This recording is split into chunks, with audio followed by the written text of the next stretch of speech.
Bonjour à toutes et à tous. Le livre du jour, Charles de Gaulle, L'angoisse et la grandeur.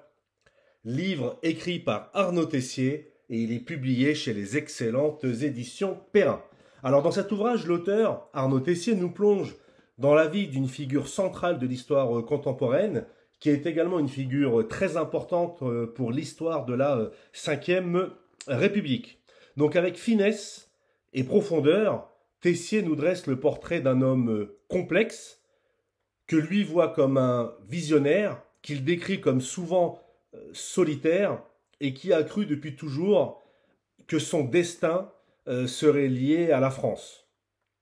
Alors ce livre est bien évidemment une biographie, mais c'est également une analyse rigoureuse et également très nuancée de la personnalité de Gaulle, même si on sent qu'Arnaud Tessier pourrait, à mon avis, se revendiquer gaulliste. Donc il analyse l'homme, mais également son héritage politique composé de multiples facettes. Donc Arnaud Tessier est historien, énarque, et il arrive à nous plonger dans les multiples facettes du général de Gaulle, qui fut à la fois soldat, chef de guerre, président, penseur, écrivain. À travers cet ouvrage, on voit bien que de Gaulle a réussi à incarner la France à des moments de crise, notamment pendant la Deuxième Guerre mondiale, ainsi que pendant la décolonisation. Il a été également marqué, Charles de Gaulle, par la défaite, par l'envahissement du territoire, par la collaboration. Et en fait, toute sa vie, Charles de Gaulle a dû faire face à l'adversité. C'est vraiment très bien marqué dans le livre. Adversité face aux alliés, adversité face à ses alliés politiques, adversité face aux divisions, notamment dans un pays en reconstruction.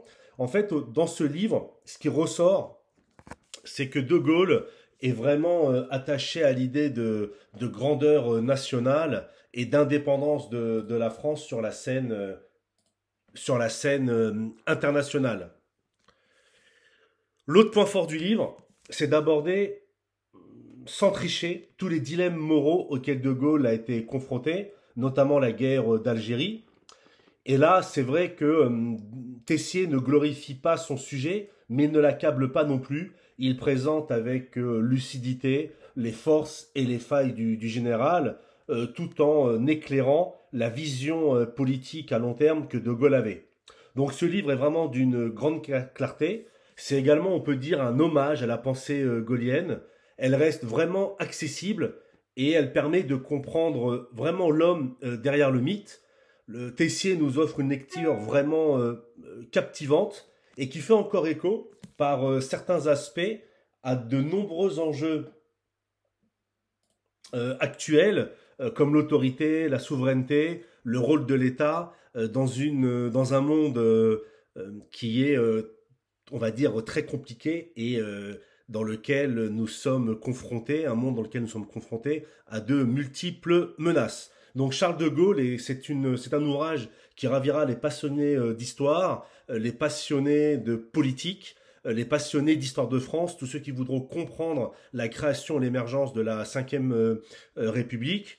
Et c'est vrai qu'à titre personnel, j'ai beaucoup appris avec cet ouvrage, mais mon avis sur l'homme reste plutôt mitigé, voire négatif. Et c'est vrai que les dernières pages du livre, je trouve qu'elles sont éclairantes parce que Tessier arrive à nous montrer que malgré l'ambition, etc., la fin de règne est très compliquée, notamment avec ce qu'il a appelé dans son ouvrage le moment mai 68. Charles de Gaulle, de l'angoisse et la grandeur, l'angoisse et la grandeur, Arnaud Tessier, chez les excellentes éditions Perrin. Lisez-le, vous ne le regretterez pas.